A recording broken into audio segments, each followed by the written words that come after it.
Bismillah ar-Rahman ar-Rahim. I'm Dr. Mohibullah Wazir, and the topic is muscles of facial expression. Note, the face includes the area from the hairline up to the chin and from one ear to another ear. Then look, first there is the skin of the face, and deep to the skin there is superficial fascia. And superficial fascia of the face is unique by the fact that it contains muscles. And these muscles originate either from the fascia or from the bone, and again unique by the fact that these muscles are inserted into the skin of the face. And that's why this is one of the example of the panniculus carnosus muscle, that is the skin muscle. The other is the platysma and the palmaris brevis muscle and the muscles of the ear. These are the examples of panniculus carnosus skin muscle. Now these muscles of the face which are attached to the skin, these are called as muscles of facial expression. And note, all these muscles are being supplied by the facial nerve except one muscle, and that is levator palpebrae superioris muscle, that is supplied by the third or oculomotor nerve. And then note the point that these muscles of the face, and note the same part, one other point. Then in the face there is no deep fascia. Okay? Now these muscles are arranged, look, around the orbit or around the eyelids, around the nose, and around the oral cavity. In this way, these skin muscles or this superficial group or muscle of facial expression, they control the closing and opening of the eyelids or palpebral fissure, the dilatation and narrowing of the nasal nose, and then opening and closing of the lips of the oral cavity. But at the same time, these muscles of the skin muscles, they can produce voluntarily a very meaningful expression to tell or to make understand something with the help of impression being produced at the face by these muscles. That's why these muscles are also called a muscle of facial expression. And sometimes involuntarily there is an impression produced at the face from which one can guess that the individual is very happy or very sad, and it is also because of the same reason. Now these muscles are being arranged around the palpebral fissure, around the orbit, the nose and the mouth. We discuss all them separately. First we discuss the muscles around the eyelids, are also called as around the palpebral fissure. And out of these, there is number one, sphincter muscle, that helps in closing the eyelids, and this sphincter muscle is called as orbicularis oculi. And then opponent of this orbicularis oculi or sphincter muscle, that is dilator, is number one, the levator palpebrae superioris muscle, levator palpebrae superioris, and number two, the corrugator supercilii, and number three, the frontal belly of the occipito frontalis muscle. Out of these, as I told you earlier, that all the muscle of facial expression are being supplied by the facial nerve, because facial nerve is the nerve of the second phalangeal arch, while only the levator palpebrae superioris muscle is supplied by the oculomotor nerve. Okay, now let us discuss the orbicularis oculi. Look, this muscle which you can see, this is upper eyelid, this is lower eyelid, and this is the margin of the orbit. Look, these are the margins of the orbit. And this is nasal bone, this is frontal bone, this is maxilla. Look, now this orbicularis oculi muscle, it consists of two parts. The part present over the upper and lower eyelid, this part of orbicularis oculi is being called as palpebral part. This part is called as palpebral part. While the part that lies over the margin of the orbit, this part is called as orbital part of the orbicularis oculi. Now, the palpebral part of orbicularis oculi, which lies in the upper eyelid and lower eyelid, it originates medially from the medial palpebral ligament over here, from the medial palpebral ligament, and then comes over here from this side, and comes over here from this side, and over here at the lateral angle of the eye, the muscles of the upper and lower eyelid, they interdigitate with one another in a raphe formation, and that is called as lateral palpebral raphe. In this way, the origin is from medial palpebral ligament, and then insertion is over here in the lateral palpebral raphe.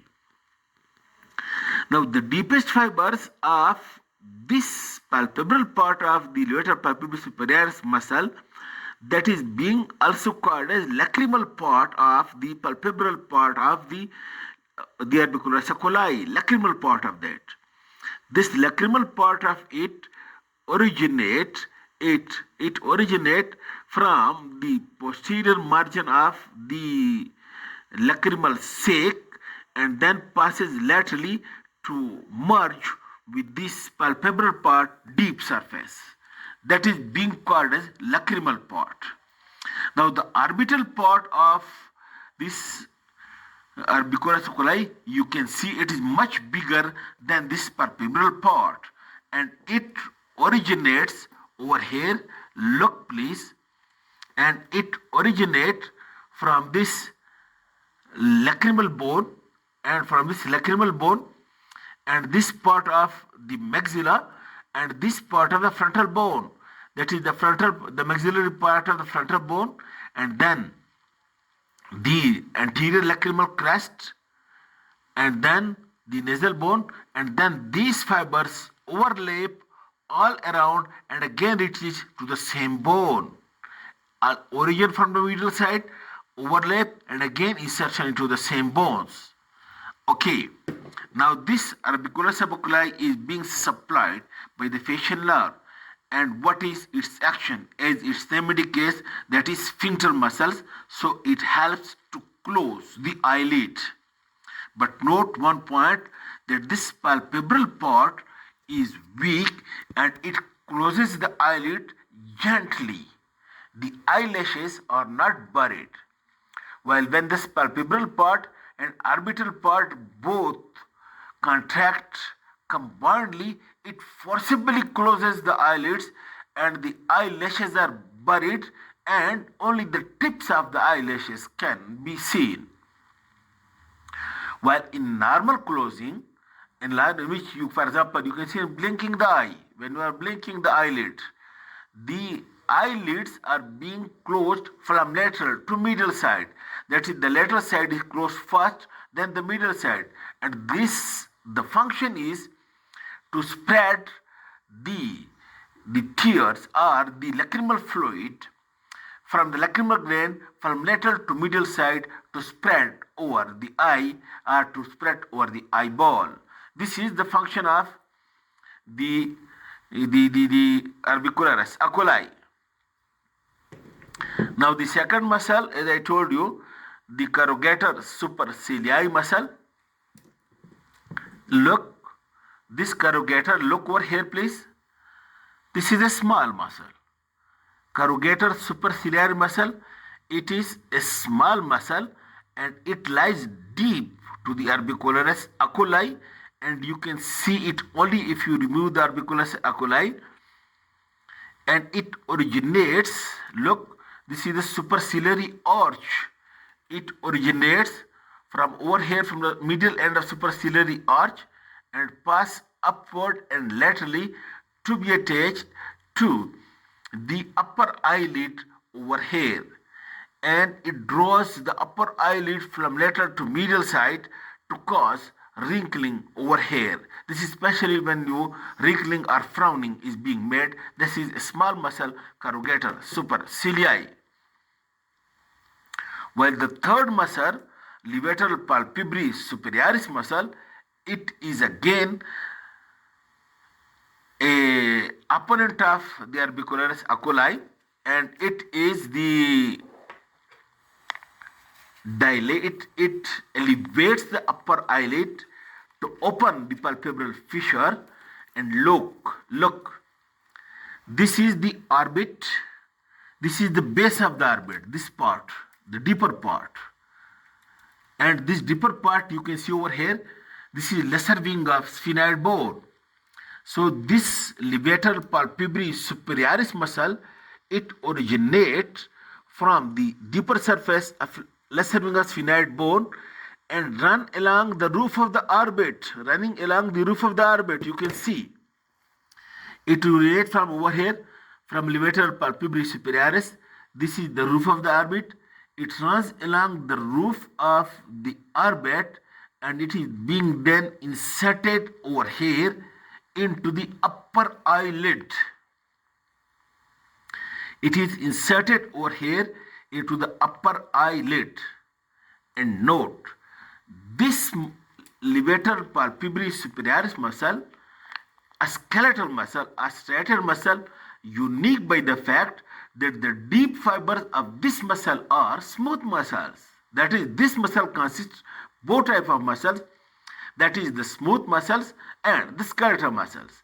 And as its action, its name indicates, it is a levator of the upper eyelid, levator palpebrae superioris, and its nerve supply is the oculomotor nerve. The skeletal muscle part is being supplied by the oculomotor nerve main nucleus, which is present in the midbrain, while the smooth muscle part of levator palpebrae superioris is being supplied by the sympathetic fibers that travel along the oculomotor nerve and coming out from the superior cervical sympathetic ganglion of the sympathetic chain, and then enter into the skull to the carotid canal along with carotid artery, and this branch then joins the oculomotor nerve. In this way, the oculomotor nerve, when enters into the orbit, it consists of the main motor fibers and the sympathetic fiber. The sympathetic fibers are efferent for this smooth muscle part. That's why, note the point, if the oculomotor nerve is being cut, there will be drooping of the eyelid or ptosis. But if the superior cervical ganglion or sympathetic chain is being damaged, then only the smooth muscle part of the levator palpebrae superioris will be paralyzed, and there will be partial drooping of the eyelid, and that is actually the part of the Horner syndrome. And then another part of the dilator muscle of the eyelid is the frontal belly of the occipitofrontalis muscle. This we will study with the scalp. This also elevate the upper eyelid, and the eyebrows all elevate, that is dilator of the palpebral fissure. Then look, the muscles of the nose. The muscle that lies around the nasal cavity, around the nose. Those muscles that lies around the nose, look, muscles around the nose.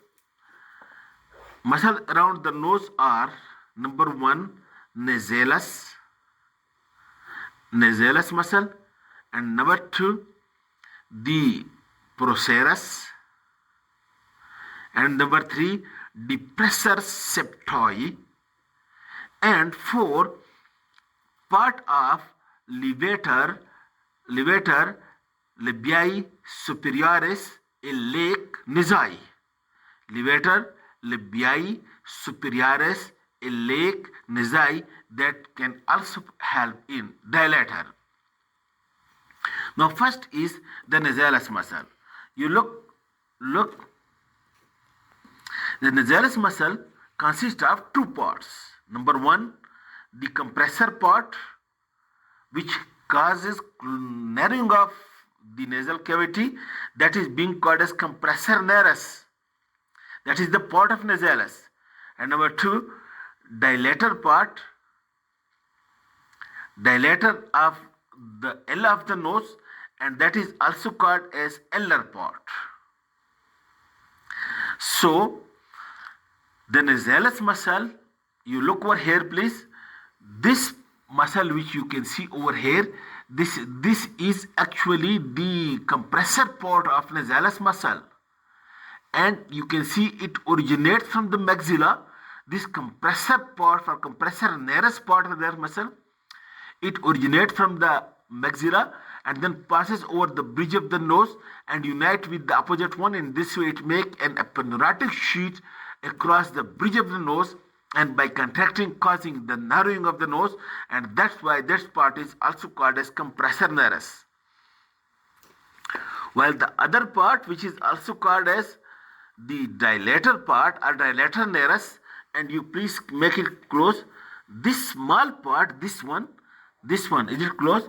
This one, this Eller part, this is the nasal part or compressor part, while this small part, this is Eller part of the nasalis muscle, and it also originates from the nose, and it inserted into the L of the nose. This is the L of the nose. It is inserted in the L of the nose, and that's why when it contracts, it withdraws the L to dilate. In this way, nasalis 2 part, Eller part and nasal part, or compressor part, dilator part. Then at the same time, you look over here, this muscle, that is levator labii superioris lake nasai, and the part of levator labii superioris is being attached to the upper lip, and the part is attached to the Ella. That's why when this part of levator labii superioris lake nasai will contract, it will also dilate in the Ella of the nose. And then the depressor septi. Depressor septi is again a very small muscle. You can see it over here. This small muscle, this is depressor septi.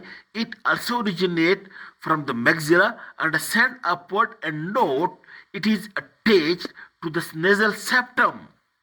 This is the nasal septum. Look, this one. It originates from over here and it is attached to nasal septum. That's why its name, it is depressor septi. It depresses the nasal septum.